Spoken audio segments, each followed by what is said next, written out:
کتاب 7 پیکر نظامی درباره چیست؟ شروع کتاب با افسانه‌ای از بهرام گور است، بدین مضمون که بهرام گور که بنا به دستور پدر نزد فردی به نام نعمان تربیت می‌یافت.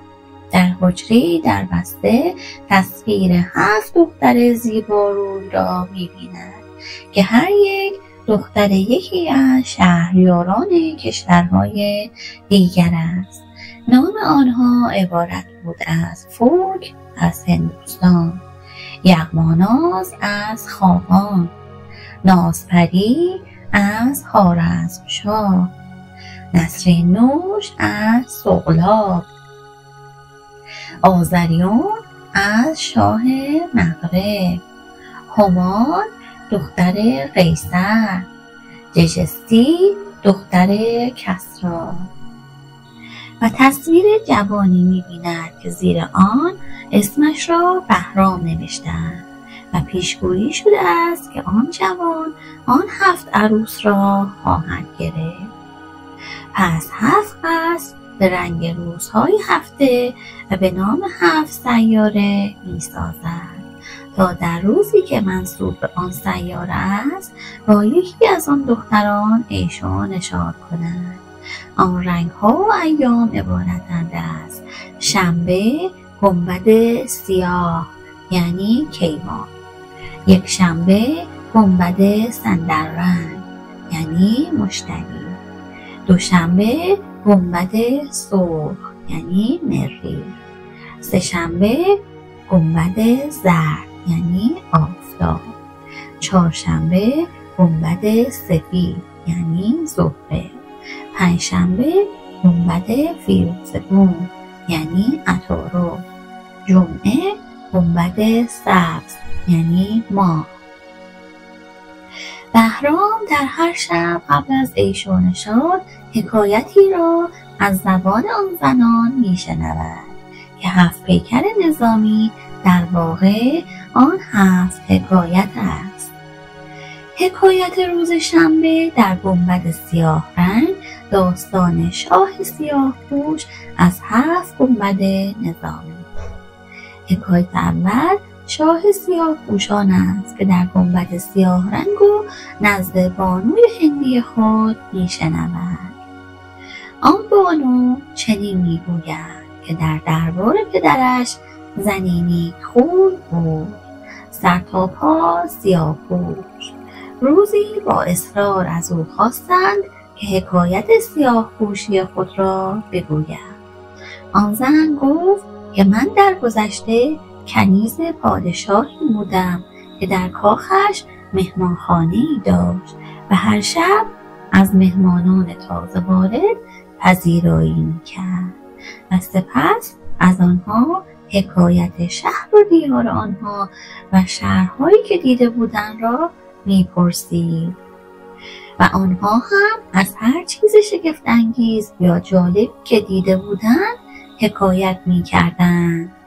ناگهان این پادشاه برای مدتی ناپدید شد و هیچ کس از او خبر نداشت و پس از مدت زیادی سر تا پا سیاه پوش به قصر بازگشت.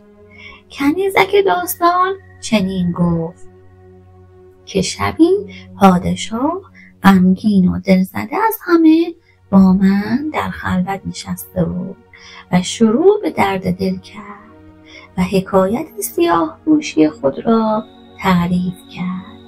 گفت روزی در مهمانخانه‌ام فردی سر تا پا سیاه پوش وارد شد و او را گرامی داشتم. در پایان گفتمش که علت این سیاه پوشی تو چیست؟ آن مرد ابتدا از گفتن خودداری کرد ولی با اصرار من گفت که در چین شهری به نام شهر مدهوشان است که آن شهر و مردمان آن به غایت زیبا و دوست داشتنی هستند، ولی همه مردم سیاه پوشند. هر کس در آن شهر برود گرچه جای لذت بخشی است ولی سیاهی او را میگیرد و سیاه پوش میشود. آن مرد بیش از این چیزی نگفت و بار بر خر نهاد و از آنجا برفت. پادشاه وسوسه شد و بدون اینکه به کسی بگوید عزم رفتن به آنجا کرد و به آنجا رفت و اوضاع را همان گونه که مرد گفته بود یافت.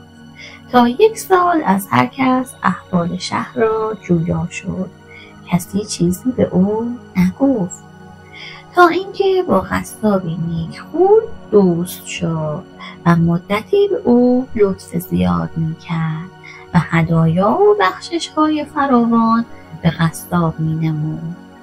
روزی قصاب او را به خانه خود دعوت کرد و پس از پذیرایی فراوان همه آنچه شاه به او داده بود را پیش او آورد و گفت علت این همه بخشش چیست؟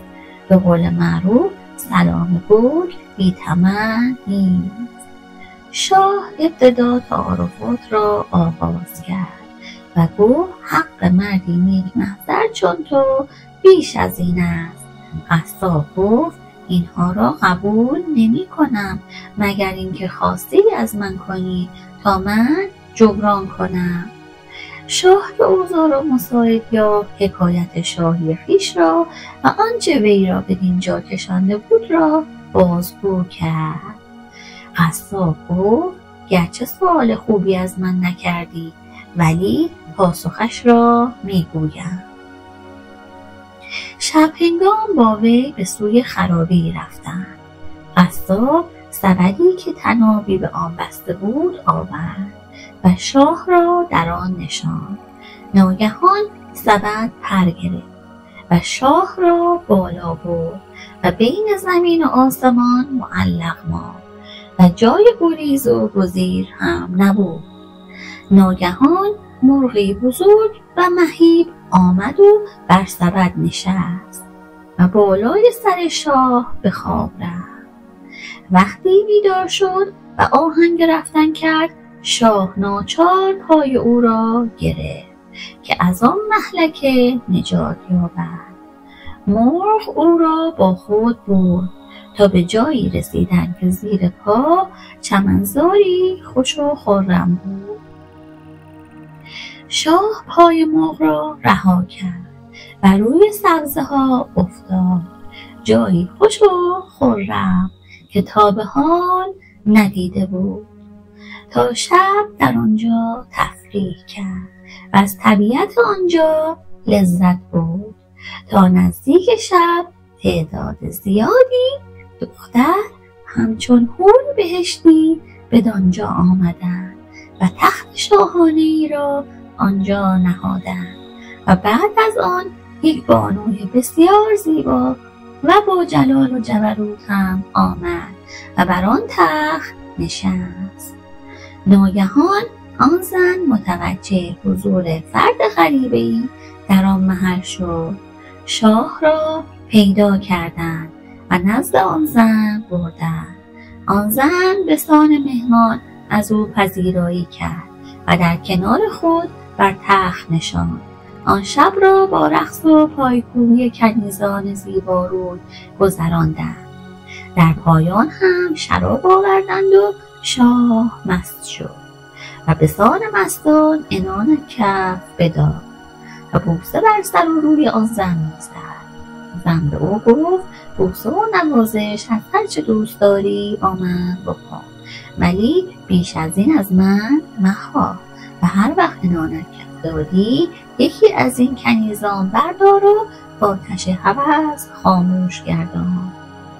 در میان کنیزان کنیز زیبایی برای شاه انتخاب کرد و شاه شب را با او به صبح رساند.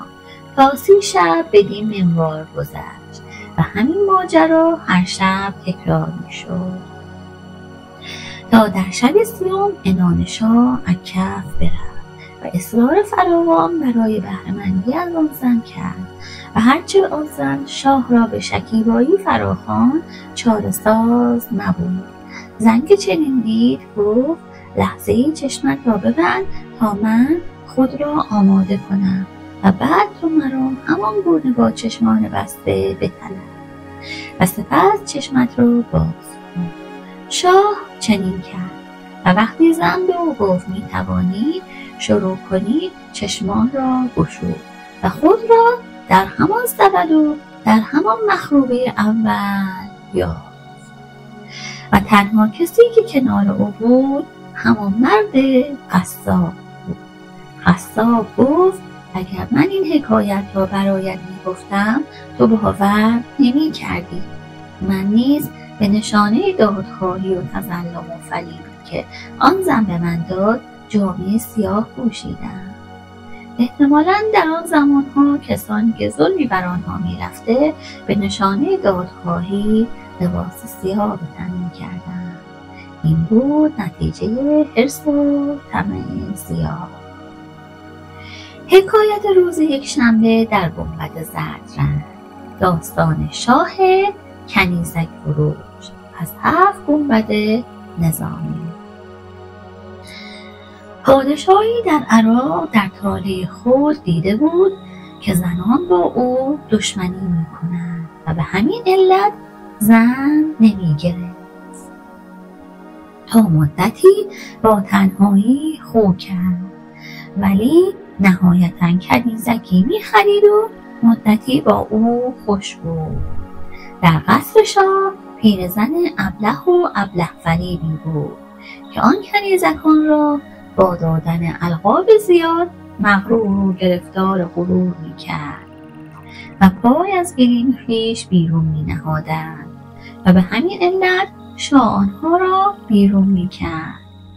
از بس کنیزک گرفت و بیرون کرد به شاه کنیزک فروش مشهور شد.